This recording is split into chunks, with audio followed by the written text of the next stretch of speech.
Hai hai hai teman-temanku sekalian, apa kabar? Semoga teman-teman sehat selalu dan diberkahi Tuhan ya.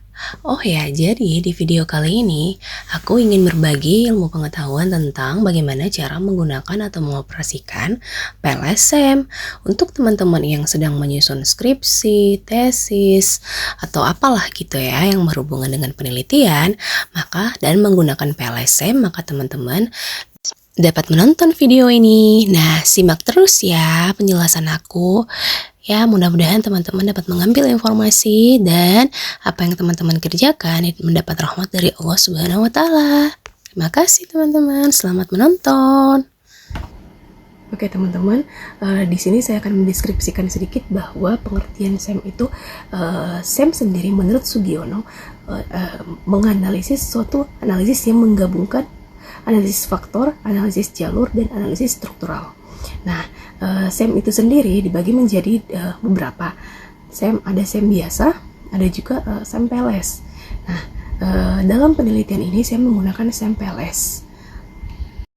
Oke teman-teman, nah Yamin di sini menjelaskan bahwa PLSM itu ditujukan untuk menguji hubungan antar variabel laten dengan melihat apakah ada hubungan atau pengaruh antar variabel laten tersebut. Jadi sebenarnya PLSM ini adalah untuk memaksimalkan varians antar variabel yang dapat dijelaskan oleh variabel laten eksogen yang dapat dijelaskan oleh variabel laten endogen. Nah, perbedaan dengan SEM biasa, kalau teman-teman yakin tentang teorinya dan teman-teman ingin menguji teori tersebut, maka langsung aja apakah teorinya tersebut sudah sesuai, maka teman-teman pilih langsung aja memakai SEM biasa. Nah, karena di sini SEM PLSM itu ditujukan untuk menguji teori yang sebenarnya belum kita yakini dengan baik. Belum kuat teorinya, maka teman-teman dapat menggunakan PLSM. Nah, sebenarnya ada referensi jurnal lain yang mengatakan bahwa ini dari Chin yang mengatakan bahwa PLSM itu dapat juga digunakan untuk menguji teori. Nah, sebentar saya akan melampirkan di akhir video ini atau di deskripsi video ini, teman-teman dapat mengambil beberapa jurnal yang akan saya lampirkan, oke? Nah, oke teman-teman, saksikan terus video ini untuk mengetahui bagaimana penggunaan PLSM tersebut dan kriteria pengujian apa yang akan kita lakukan untuk memenuhi penggunaan tersebut sampai kepada pengujian hipotesis. Nah, kemudian saya ingin memberitahukan juga kepada teman-teman bahwa dalam video ini saya menggunakan aplikasi Smart PLS versi 3. Oke ya? Selamat menonton, mudah-mudahan teman-teman memahami bagaimana penjelasan saya dan memudahkan teman-teman untuk mengerjakan tesis ataupun skripsi teman-teman. Terima kasih.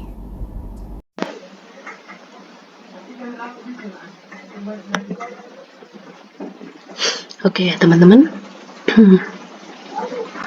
sekarang saya ingin berbagi informasi terkait bagaimana sih cara penggunaan dari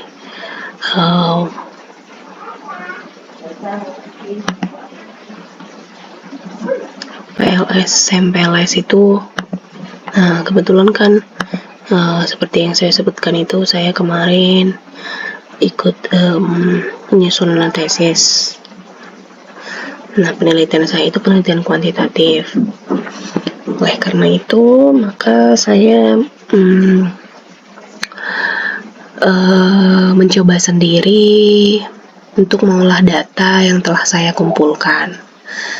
Karena saya tidak memakai olah data, maka saya mengusahakan sendiri hal tersebut. Nah, kebetulan dalam penelitian saya menggunakan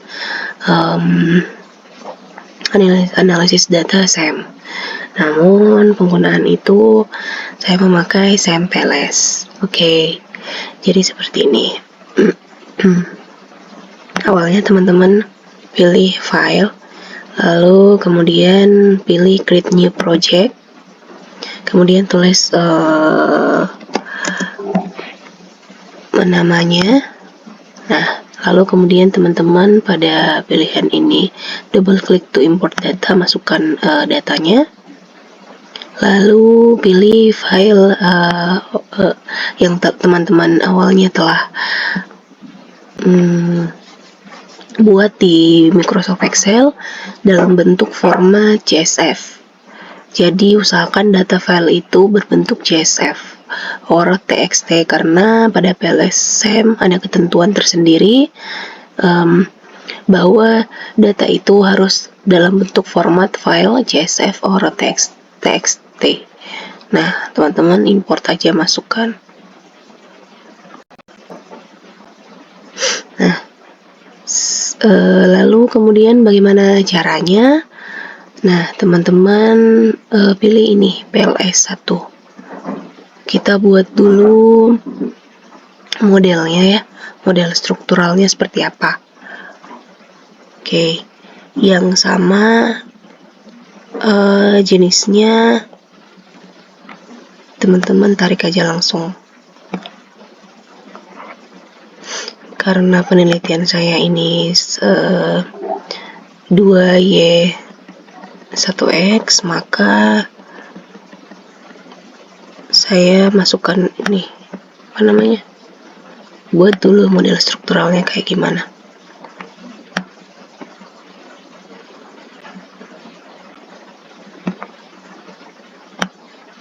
Sebenarnya SMPLS itu kan termasuk mudah ya, karena kita tidak lagi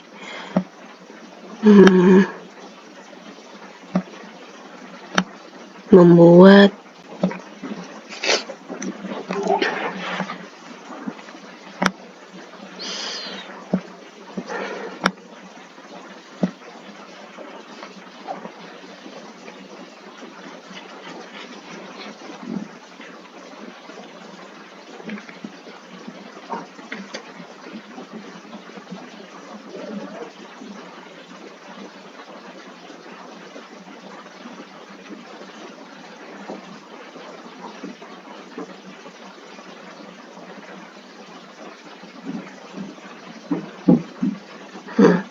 karena kita tidak lagi melakukan yang namanya uji validitas dan rehabilitas ya.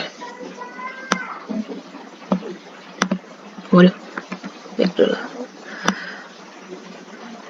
Nah, aku atur dulu ya teman-teman, supaya model strukturalnya itu kelihatan.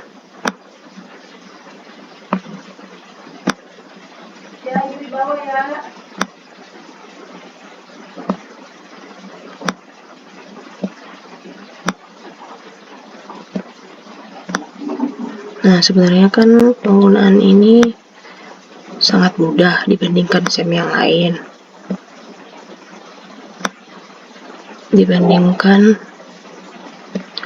Karena kalau SPSS kan kita masih harus buat dulu tuh uji validitas dan rehabilitasnya. Nah, kalau ini kan dia sekaligus saja.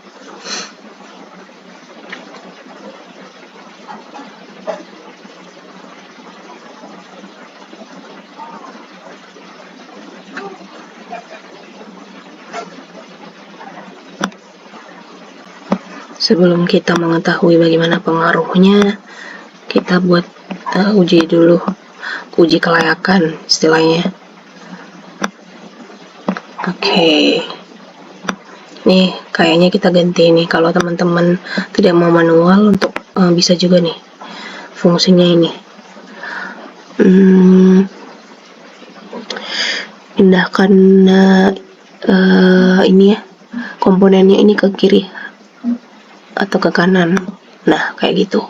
Atau ke atas aja juga boleh. Top. Top ya. Kayaknya agak ketutup sebelah kiri. Nah, udah kan. Nah, terus usahakan, karena saya ingin menghitung pengaruh RO itu, judulnya ini kayak gini: pengaruh restrukturisasi organisasi terhadap kepuasan kerja dan kinerja pegawai. Maka berarti Ini variabelnya ini ganti aja, rename.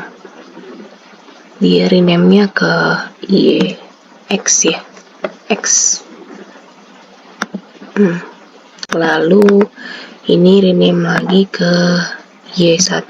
Jadi kalau teman-teman pengaruh apa dan apa terhadap ini, teman-teman ubah kayak gini. X1 misal variabel X-nya 2 kan, X1, X2, Y. Nah,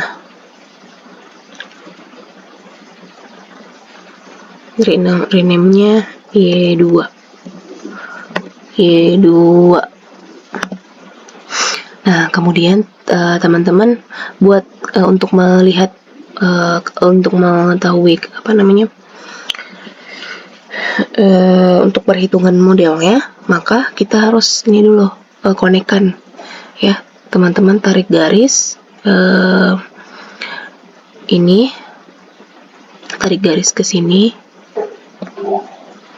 Salah. Tarik garis ini maksudnya, tarik garis ke sini. Nah, kemudian tarik lagi X ke Y2. Nah, lalu kemudian kita lihat kalau pengaruh ini kan pengaruh tidak langsung nih saya. Ini nah, bagaimana kalau pengaruh X1 terhadap Y1 dan Y2, maka bagaimana kalau kepuasan kerja ke kinerja. Kita tarik lagi ya, supaya kita tahu perbandingannya pengaruh kalau langsung restrukturisasi ke kinerja, restrukturisasi kepuasan kerja, atau kepuasan kerja langsung ke kinerja. Oke. Kemudian teman-teman calculate nih.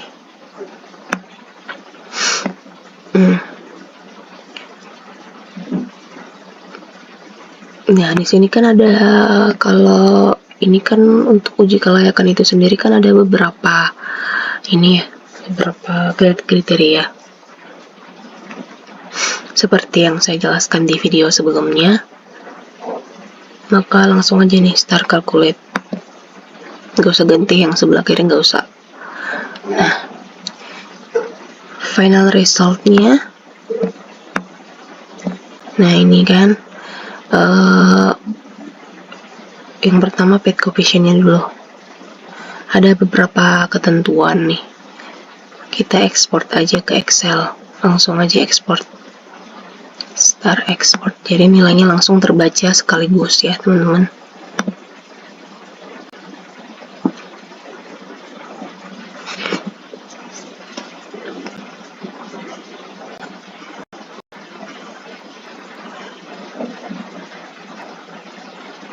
Nah, kalau pembahasan tentang kriteria bagaimana cara membaca Smart PLS ini nanti dibahas di video selanjutnya aja ya teman-teman. Ini cara penggunaan Smart PLS saja kayak gimana.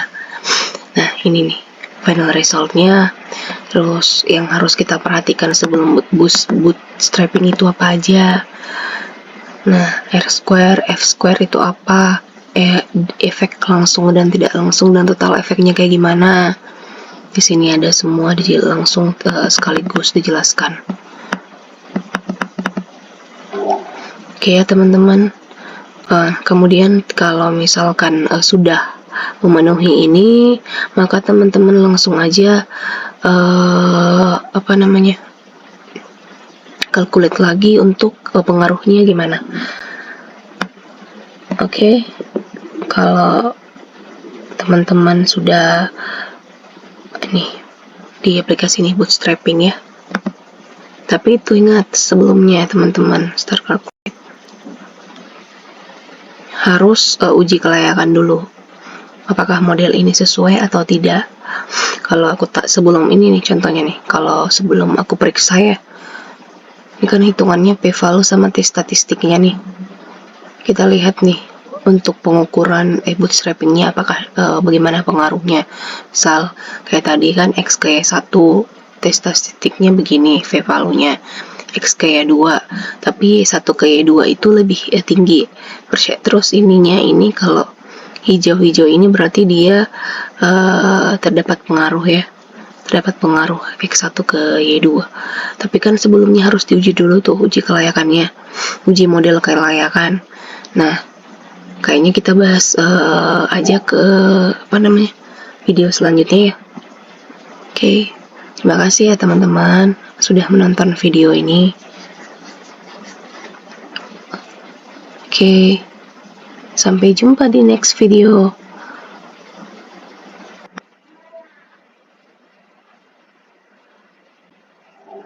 Enggak jago.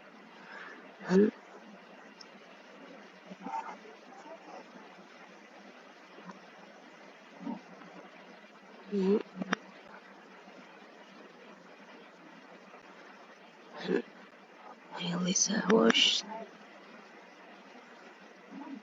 adik hayu udah kuat nama dia.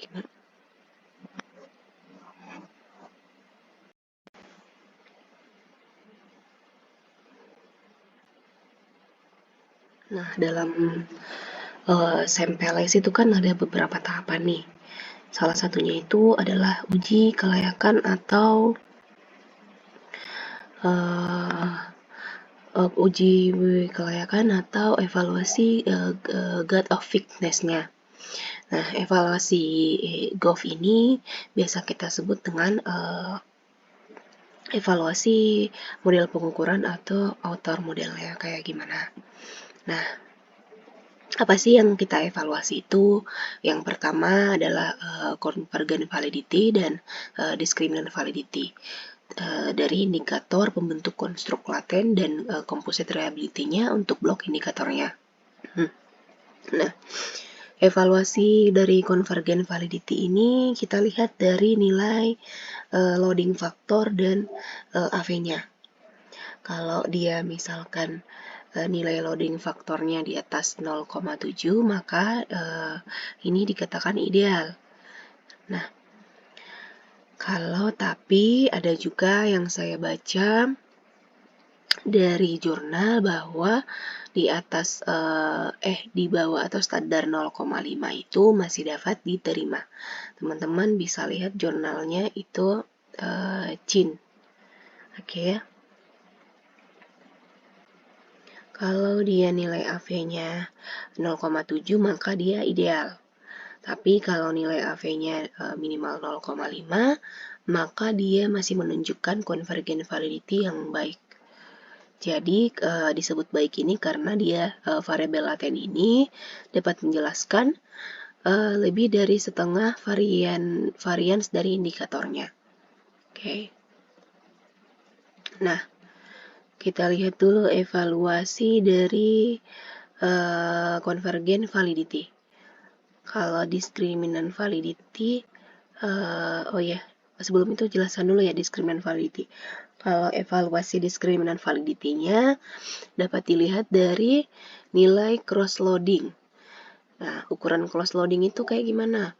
Ini adalah membandingkan korelasi indikator dengan konstruknya dan konstruk dari blok lainnya. Nah, apabila korelasinya itu lebih besar, konstruk ini dengan indikatornya lebih besar daripada korelasi dengan konstruk lainnya, maka dianggap baik. Oke ya. Kita lihat dulu ya bagaimana convergent validity dan discriminant validity-nya. Oke. Berarti nilai AV kan.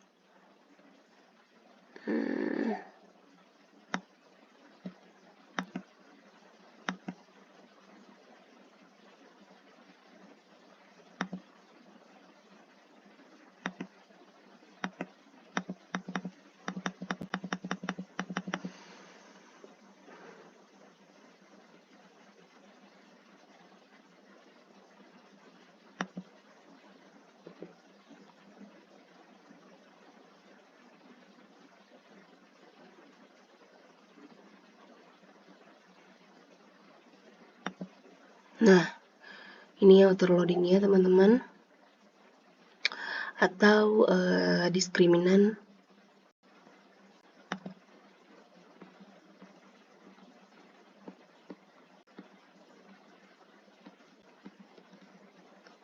Maksud saya convergent validity-nya. Oke, salah satunya ini ya. Kalau di atas katanya tadi, kalau di atas 0,7 atau pas 0,7 berarti dianggap baik. Berarti ada beberapa yang tapi minimal 0,5 masih dapat diterima. Berarti di bawah dari 0,5 itu kita hapus. Berarti ada sekitar 1 KK 17, lihat ya, 0,19 I2 0,193. Terus KK berapa nih? KK 19, KK ini 17. Lalu kemudian ini juga KP1, KP10, KP3, KP4,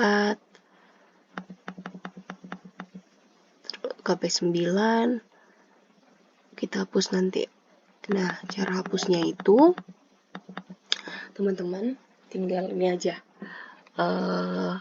hapus dari yang pertama, yang model struktural itu loh, dari situ, dari gambarnya aja, karena sebenarnya kan kelihatan nanti itu nilainya di uji kelayakan itu, dia kelihatan sebenarnya nilainya tuh di gambar itu, RO3, RO5. Nah, nanti teman-teman hapus. Oke, sebelum kita lanjut ke situ, kita hapus dulu kali ya.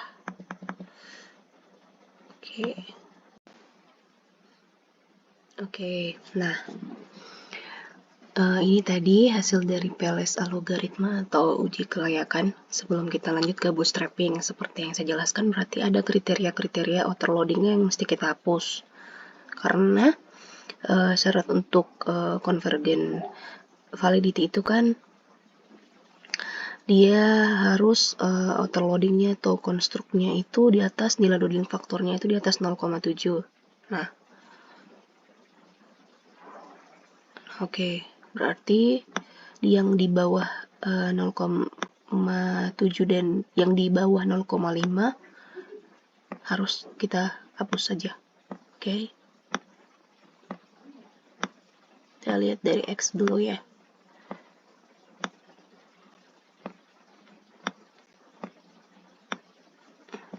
Nah, teman-teman itu bisa langsung sekaligus hapus sih sebenarnya.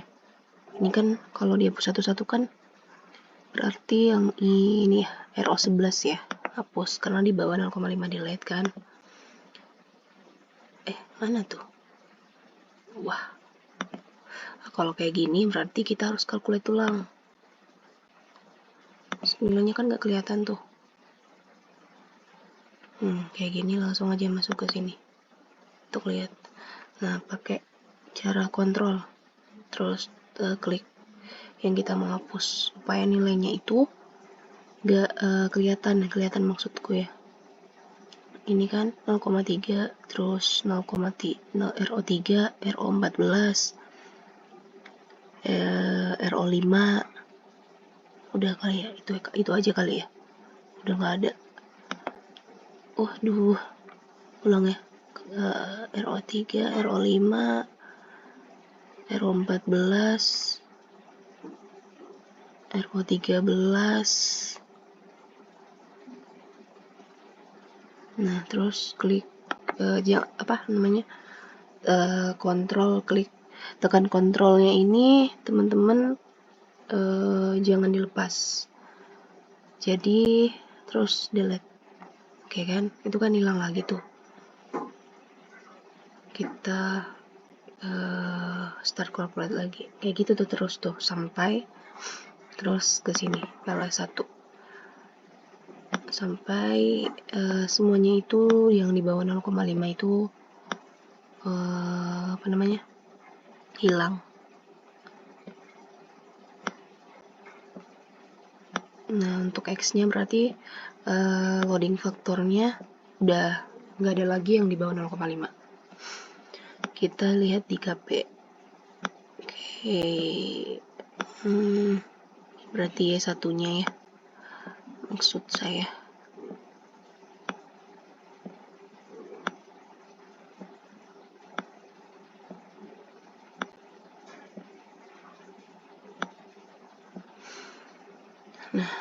Terus kalian aja kali ya bawah.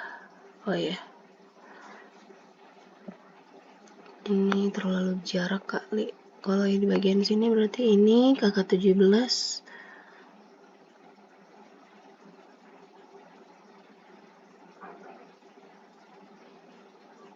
kakak 19, kayaknya cuma itu ya.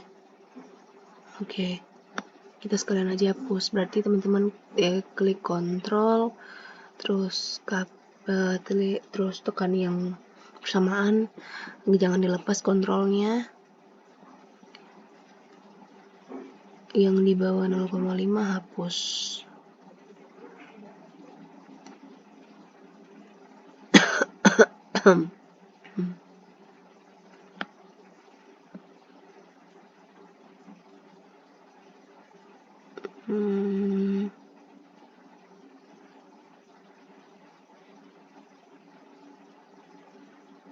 Oke, berarti jangan dilepas kontrolnya. Klik kanan, delete. Oke, aku lihat lagi nih untuk memastikan bahwa overloadingnya udah bagus. Nilai faktor loadingnya ya, udah nggak ada di bawah 0,5. Enggak.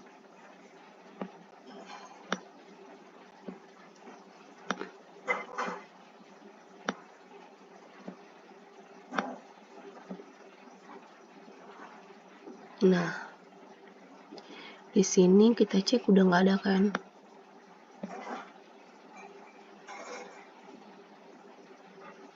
Oke. Nah, kalau sudah berarti teman-teman ke sini ke kolom PLS algoritma nih. Teman-teman bisa ekspor nih. Nah, kita pastikan dulu ya. Tadi katanya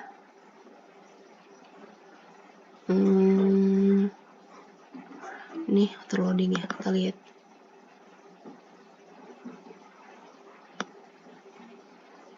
Kita lihat di nilai terloadingnya sebelum kita ekspor Excel itu kan, kita pastikan dulu aja dulu kali di sini.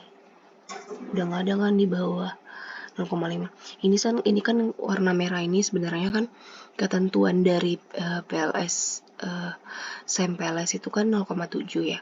Tapi ada seperti tadi ada jurnal yang kita peroleh tuh dari sini tuh, nanti saya lampirkan aja jurnalnya di sini di video saya, bahwa di bawah minimal 0,5 maksudnya dapat dikatakan bahwa memenuhi diskriminan validity atau faktor loadingnya ya. Nah,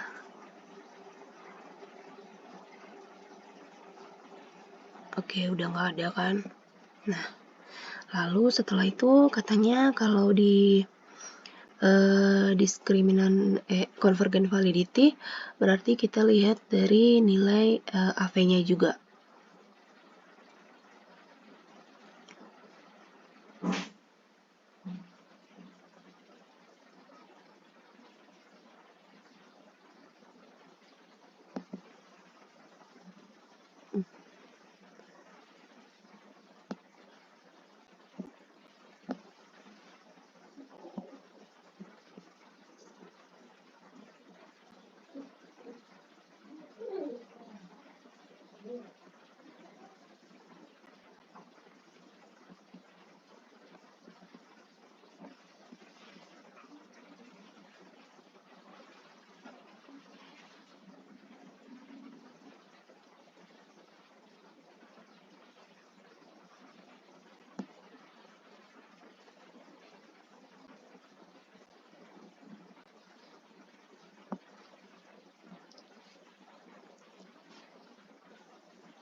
Nah, kita lihat nilai AV kan, nilai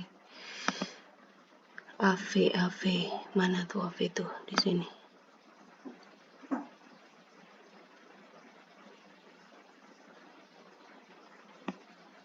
Pet coefficient kayaknya, oh ya, pet coefficientnya.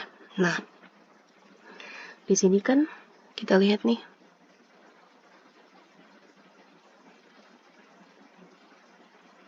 Y2-nya itu kan cuma 0,3 tuh.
Nah, kita lihat nah. Ini nilai AV-nya kan. Nilai average-nya itu untuk X itu 0,3, Y1 0,5, Y2 0,4. Nah, yang memenuhi menurut siapa namanya?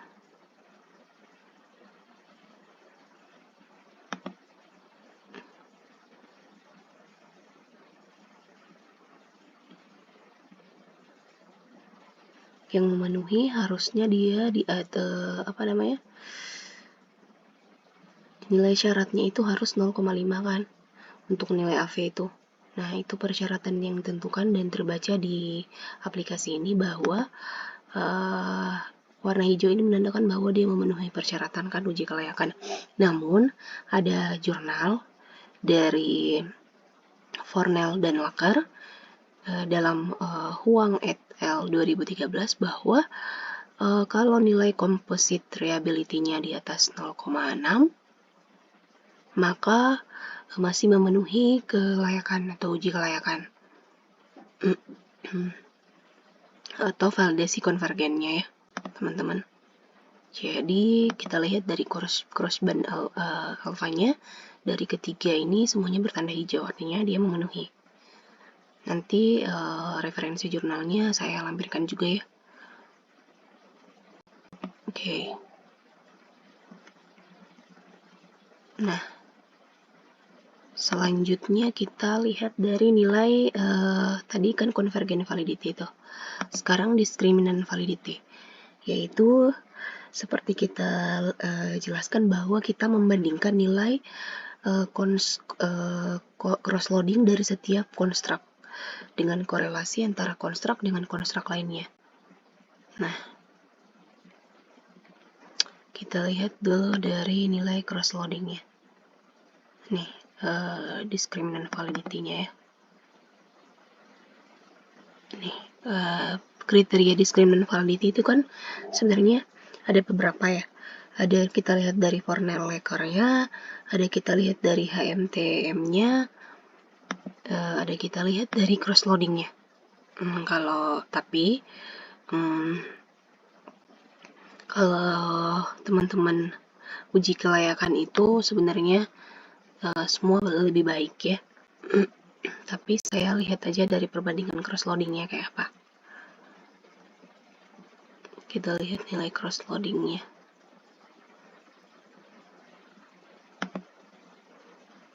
Katanya membandingkan antara konstruk dengan konstruk ya. Dari sini kan kita lihat bahwa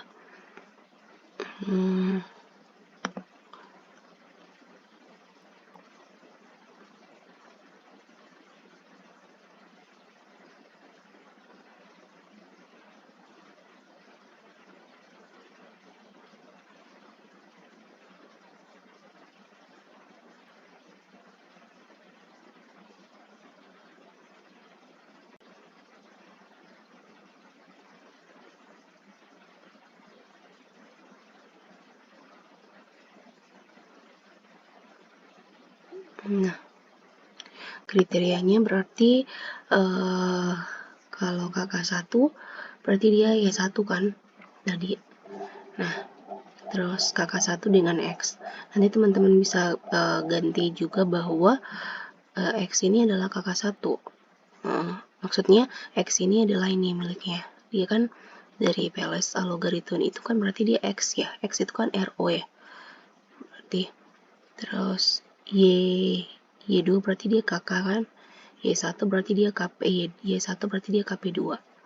Nah, PLS logaritma ini Y1 berarti dia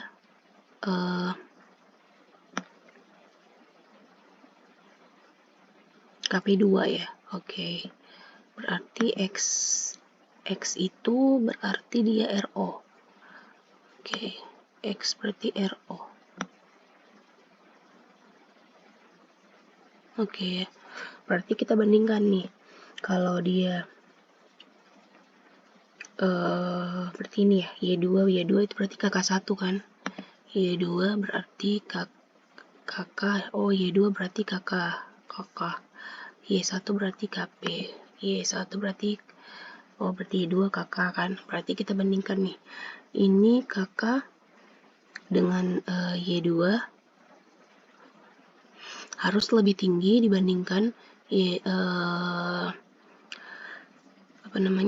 KK1 dibanding Y1.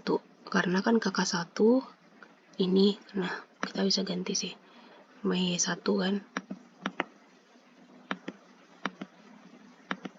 Jangan Y1 kali ya, KP kali ya, rename. Kita ganti supaya teman-teman ngerti ya. Rename berarti KP ya. Terus ini rename lagi, berarti ini RO kan.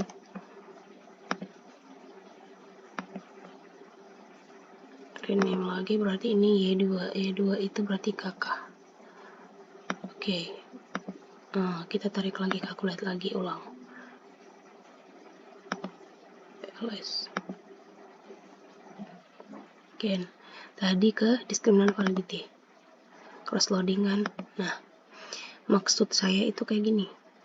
Nilai konstruk KK1 sama KK jika dibandingkan itu dengan konstruk KK1 dengan KP dan KK1 dengan RO itu harus lebih tinggi. Oke, ini KK1 dan KK ini harus lebih tinggi dibandingkan KP dan RO itu maksudnya. Nah, kita lihat ada nggak yang lain yang misalkan kalau dibandingkan dia tidak lebih tinggi. Kayaknya nggak ada ya.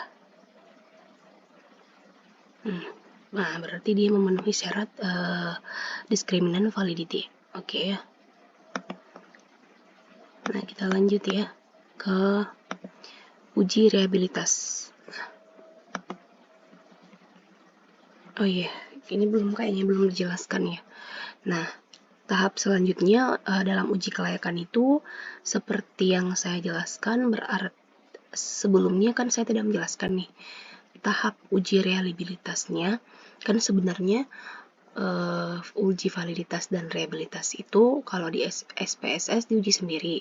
Nah, kalau di SMPLS ini berarti harus kita bersamaan aja, gampang kan, dia memudahkan. SMPLS itu dari awal kita memudahkan, berarti tadi kita menguji validitasnya, kita lihat dari dua, yaitu uji reliabilitas, uji convergent validity, sama validitas konvergen dan diskriminan validitas kan, validitas. Nah, sekarang diuji reliabilitasnya. Nah, kalau diuji reliabilitas itu berarti kita melihat nilai dari Crossband alpha dan composite reliability. Nah, katanya Ghazali. Kemudian kalau untuk kriterianya berarti nilai Crossband alpha dan composite reliability-nya itu harus lebih dari 0,7. Oke. Kita lihat ya. Di sini dinilai tadi Crossband alpha sama composite reliability. Nah, dari KK, KP, RO, dan composite reliability-nya itu semuanya bertanda hijau, artinya dia lebih dari 0,7. Berarti untuk uji reliabilitasnya ini sudah sesuai atau sudah sesuai dengan tadi itu ya, di atas 0,7.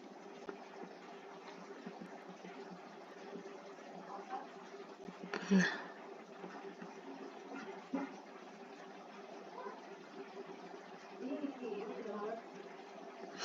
oke. Setelah kita melakukan yang namanya uji reliabilitas dan validitas, maka selanjutnya kita melihat dari nilai R-square dan F-square-nya. Nah, teman-teman tahu kenapa kita melakukan uji R-square dan F-square itu kayak gini, karena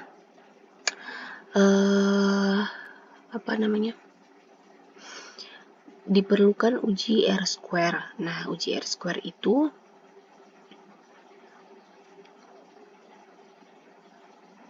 digunakan untuk membuktikan bahwa seberapa besar variabel endogen dapat menjelaskan variabel eksogen terhadap kriteria batasan.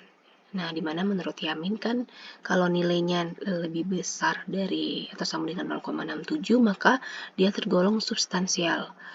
Nilai antara 0,3 dan kurang dari 0,67 termasuk kategori moderat. Sedangkan kalau di bawah 0,33 itu dikatakan lemah.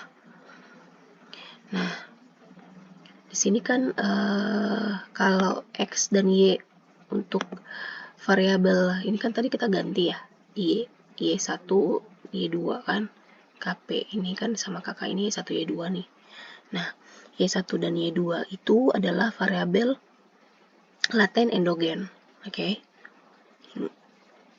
Kan kalau PLSM itu berarti Y-nya itu adalah variabel laten endogen kan, kalau yang X-nya itu berarti variabel laten eksogen. Nah,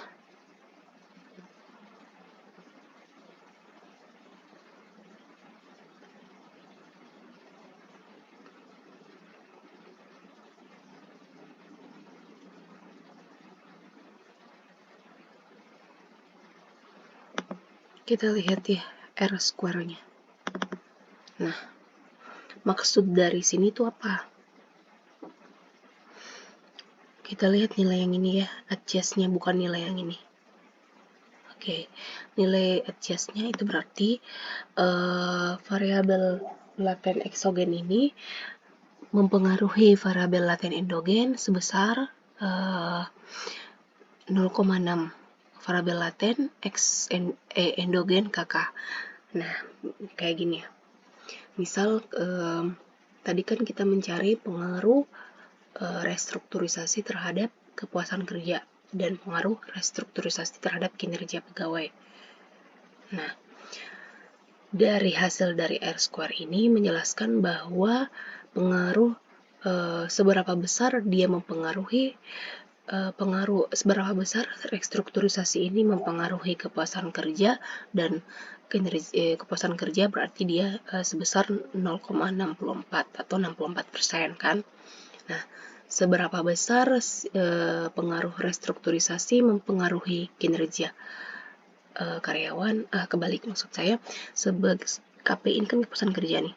Seberapa besar restrukturisasi mempengaruhi kepuasan kerja berarti sebesar 0,39 atau 39%. Nah, kalau kemudian seberapa besar restrukturisasi mempengaruhi kepuasan kerja berarti sebesar 64,5%. Nah, itu maksud dari R-square ini.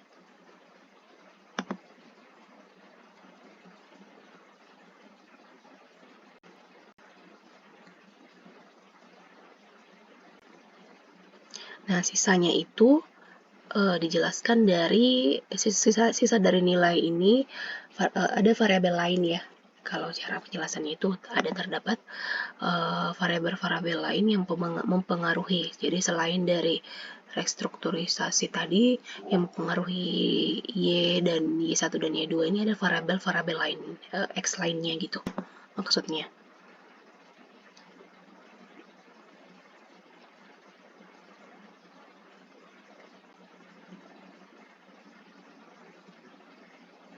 Oke, lanjut kepada nilai F-square-nya ya.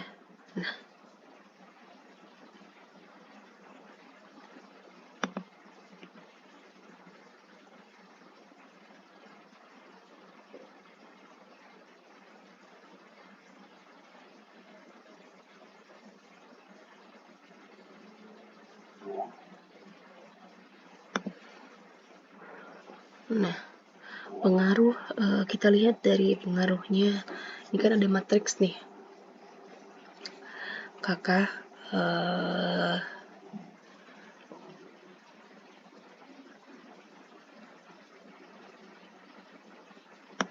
oke.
Oke, kita lihat pengaruh ke kepuasan kerja di sini dilihat nih. Kita lihat dari RO aja ya, teman-teman, RO. Nah,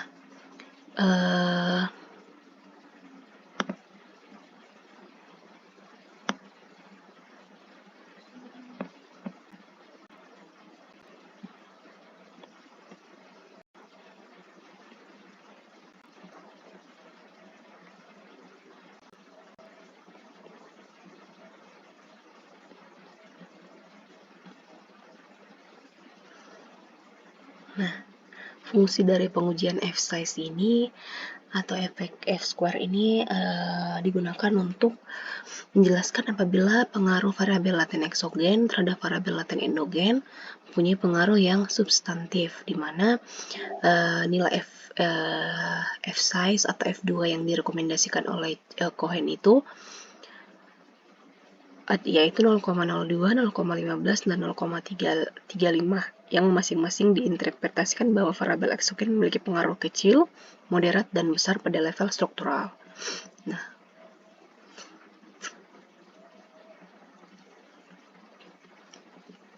Di sini dijelaskan bahwa kita lihat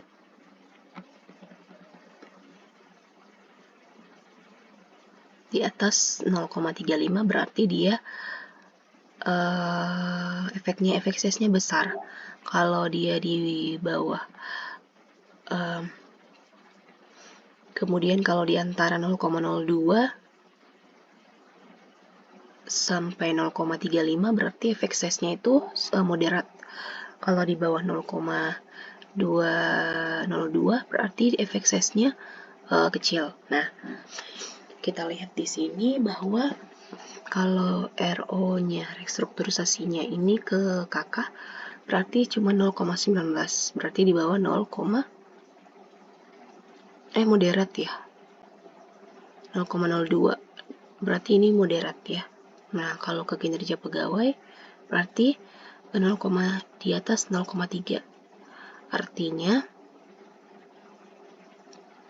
0,35. Artinya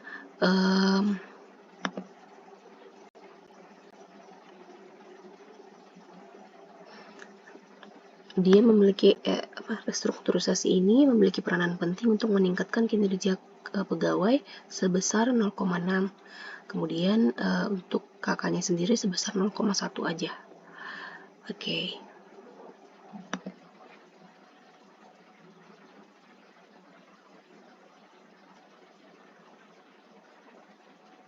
Nah, teman-teman,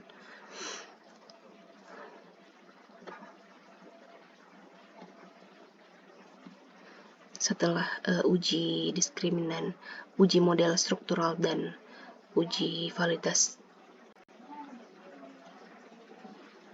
inner model dan outer model sudah dilaksanakan,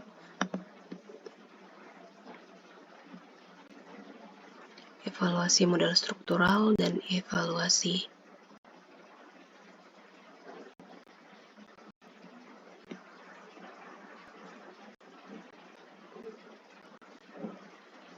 model pengukuran sudah dilaksanakan atau outer model dan inner modelnya sudah dilaksanakan, maka kita dapat langsung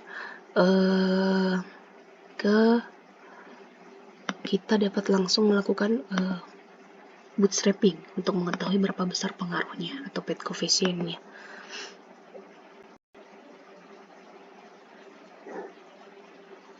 Nah,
di sini untuk melihat apakah uji signifikansinya bagaimana, karena saya melakukan pengujian uji langsung dan tidak langsung, maka kita lihat dari PET koefisiennya ya.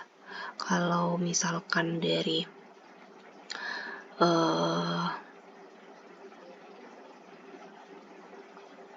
nilai untuk membandingkan, untuk melihat bagaimana sih uji signifikansinya itu. Nah, menurut dari Started et al. 2017 bahwa untuk melihat apakah terdapat pengaruh dan seberapa besar pengaruhnya, maka apakah signifikan atau tidak maksudnya, maka kita lihat dari nilai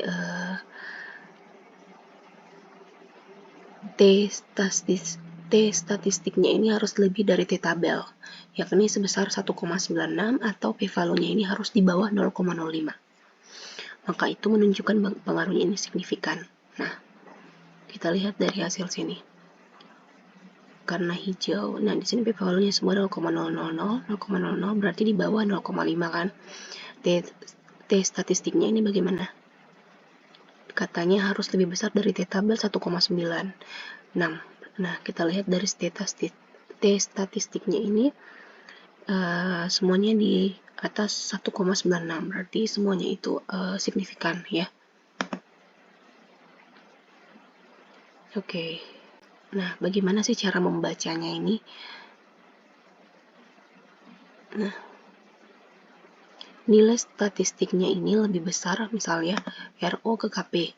Nilai statistiknya ini lebih besar dari 1,96 dan p-value-nya ini di bawah 0,05. Maka dia signifikan. Nah, semua kayak gitu. RO ke KK, KP ke KK. Y1 ke Y2, X1 ke Y1, X2 ke X2 ke X1 ke Y1, X ke Y1, X ke Y2, dan Y1 ke Y2.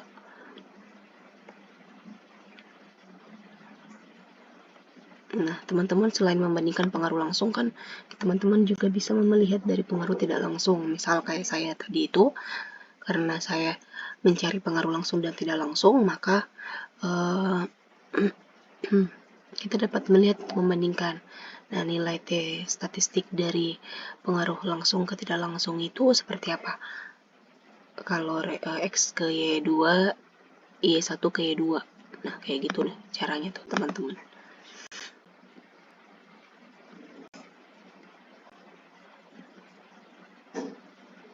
Uji hipotesisnya juga kayak gitu ya, sama aja. Uji hipotesis tadi kita lihat dari peta analisis itu ya.